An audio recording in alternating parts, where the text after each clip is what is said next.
उधर जम्मू कश्मीर के सुंजवा में सीआईएसएफ की बस पर किए गए हमले में कई खुलासे हो रहे हैं। हम आपको वो जगह दिखाने जा रहे हैं जहां आतंकवादी हमला करने के बाद एक घर में छुप गए थे। आतंकियों का मकसद हमला करने के बाद आर्मी कैंप को घेरकर लंबे समय तक टिके रहने का था, लेकिन सुरक्षा बलों ने दोनों आतंकियों को मार गिराया।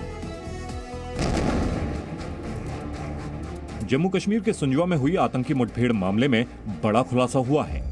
दोनों आतंकी सीआईएसएफ के जवानों की बस पर हमला करने के बाद पास के ही एक घर में घुस गए। ये घर अनवर हुसैन का है। आतंकवादी पिछले हिस्से से घर में घुसे और वॉशरूम में जाकर छिप गए थे।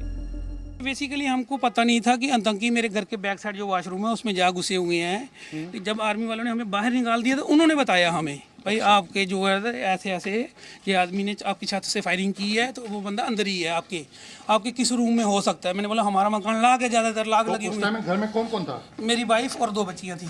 अच्छा जी। तो ये जो एरिया है, ये खुला था, जो खुला एरिया है, जी जी जी जी, इसी रास्ते से होते हुए आतंकी वो उधर चले गए।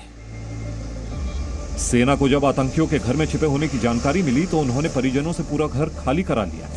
आतंकी अपने साथ खजूर, अखरोट और बादाम भी लेकर आए थे ताकि लंबे समय तक वो अपने मंसूबों को अंजाम दे सके।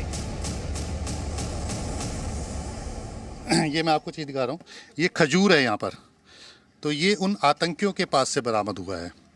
इस तरह की चीज़ जब भी आतंकी अपने साथ लेकर के चलते हैं, ये क्योंकि हाई एनर्जी फूड है जो आतंकियों को लंबे समय तक एनर्जी देता है। इस घटना में सीसीटीवी से यह खुलासा हुआ है कि आतंकियों ने सीआईएसएफ के जवानों की बस पर ग्रेनेड से हमला किया, फिर अंधाधुंध फायरिंग की, जिसमें एक एएसआई शहीद हो गया और 6 जवान घायल हुए। जवानों को लेकर के बस आ रही थी, तभी आतंकियों ने फायरिंग शुरू कर दी थी।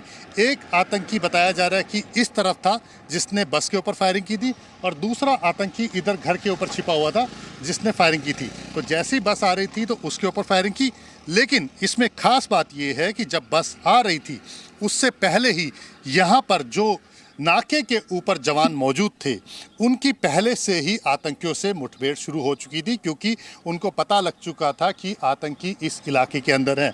ये आप देख सकते हैं, जो बैरिकेड लगाए गए थे उसके ऊपर जिस तरह से फायरिंग के निशान हैं। जो सीसीटीवी के अंदर आपको दिख रहा है कि बस जब आती है और उसके ऊपर ग्रेनेड से हमला होता है, तो ये वो स्पॉट है जहाँ पर आतंकियों ने बस के ऊपर ग्रेनेड फेंका था। वहीं इस पूरे मामले पर यह भी खुलासा हुआ है कि मारे गए आतंकवादी पश्तो भाषा बोलने वाले थे, यानी साजिश के तार दूर तक जुड़े नजर आ रहे हैं।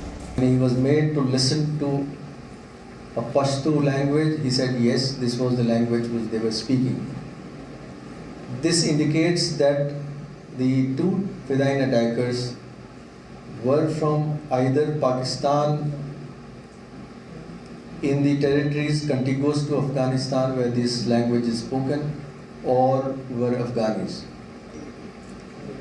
This is the information which we have at present. We are working on the leads. We are hopeful that the 2 absconding accused are arrested soon.